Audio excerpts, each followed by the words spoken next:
Thanks for clapping in advance. You don't know what I'm talking about. Nice. So this feels like coming home. I also did my PhD here, so it's super nice to be back in this building. Although I have to admit, most of the time I spent not here, but in the informatics department, which is not that bougie. So, but still, it's nice to be here.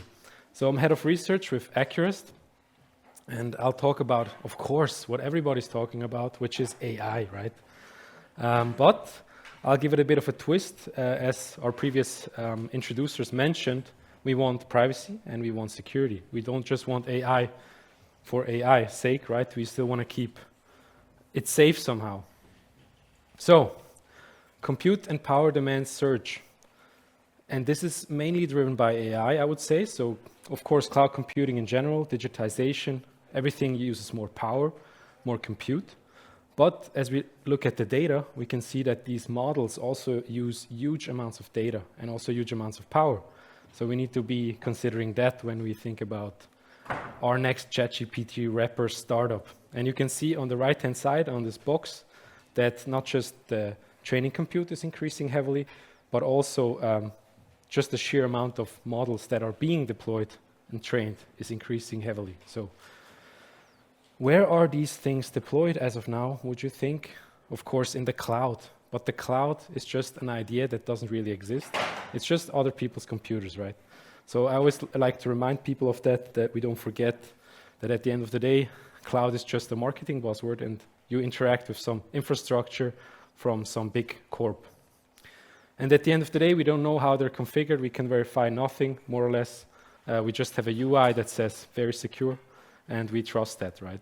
But that's today's world. We cannot develop everything from the bottom up unless we want to spend all our time configuring our servers and our firewalls.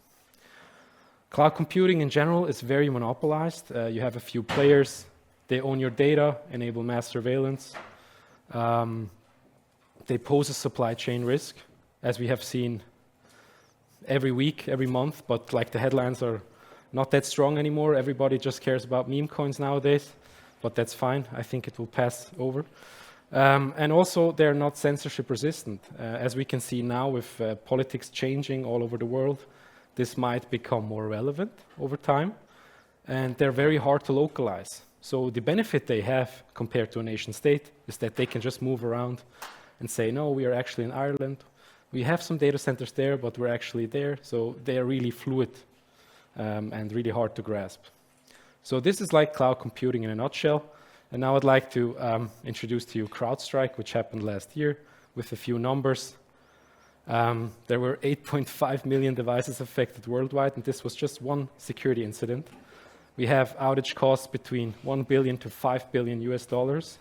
And this is a rough estimate that was like after the second week after it happened, so probably it was much more. And the root cause was just one file that was updated multiple times a day, and there was a bug in this file.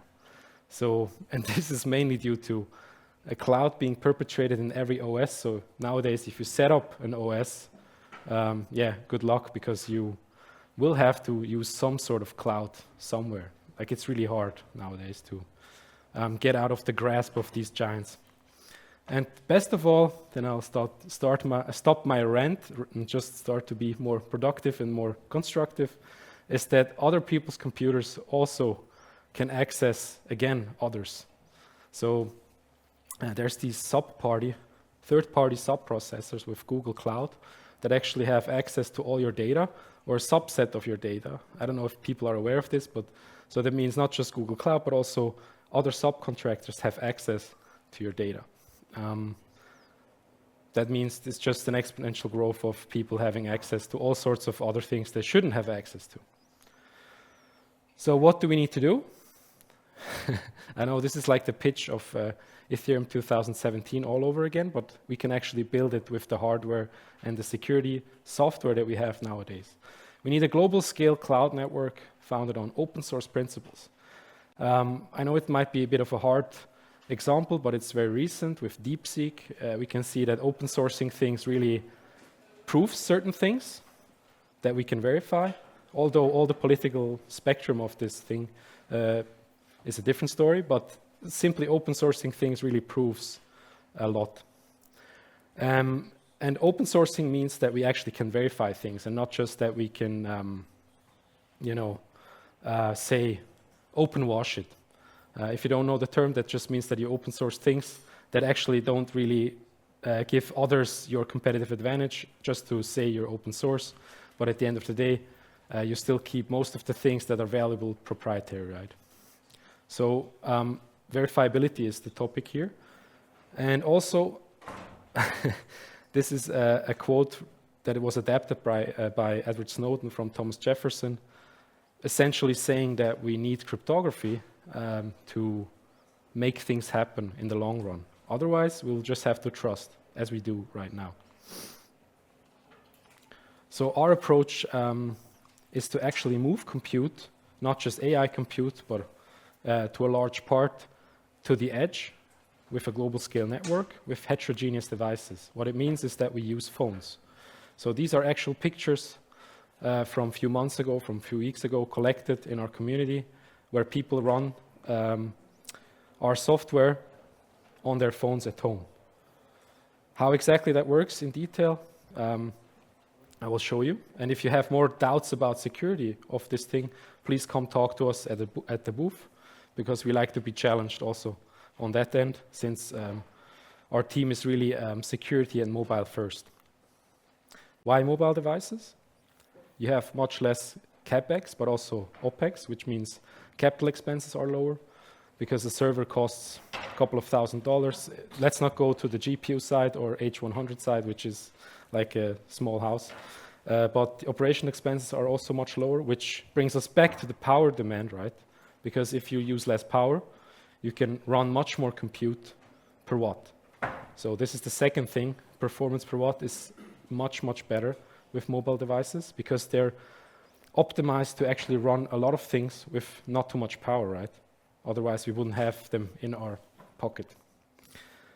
Also, they're ARM-based hardware, which makes them prone to be very specifically optimized for certain tasks with all these GPU accelerators, etc. And it brings us to the topic of upcycling as well. It's like a cheat code that we can use. Like if you recycle phones or broken screens, if you have broken screens on phones, you can still use them for their compute. You don't have to throw them away, right? Also, we support iOS and Android, which is quite nice because you can either decide to fully dedicate an Android phone, which is then fully locked down and cannot do any other computation, or you use this light version, which is simply an app that is running in the background, which of course is not that secure if you think about sandboxing from a software perspective, right?